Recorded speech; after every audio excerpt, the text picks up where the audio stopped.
जनतेला दिलासा द्यायला पाहिजे. साहेब वंदे मातरमच्या वादावरून अमित शहानी टीका केली. वंदे मातरमच्या वादावरून अमित शहानी टीका केली आहे की थोडी जरी लाच शिल्लक असेल तर माफी मागा असं त्यांनी म्हटलं आहे. हा शब्द जो आहे ना, थोडी जरी लाच शिल्लक असेल, तो अमित शहासाठी आहे. ते स्वतःविषयी बोलतायत.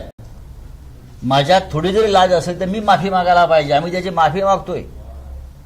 ज्या पक्षानं स्वातंत्र्य चळवळीमध्ये कधी सहभाग घेतला नाही, ज्या पक्षानं कधी आपल्या कार्यालयावर 50 वर्ष संघानं तिरंगा लावला नाही, वंदे मातरमचं कधी गान केलं नाही, ते आता माफी मागा सांगतायत.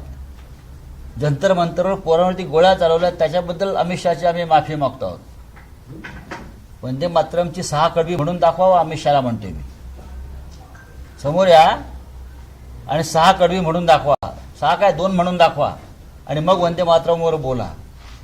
यांचे बापजादे जे होते हे स्वातंत्र्य चळवळीला विरोध करणारे होते. श्यामाप्रसाद मुखर्जी यांनी ब्रिटिशांच्या विरुद्ध जेव्हा चले जावचा घोषणा केली गांधींनी, तेव्हा हे श्यामाप्रसाद मुखर्जी त्याने ब्रिटिशांना सांगितलं ही चले जावची चळवळ मोडून काढा.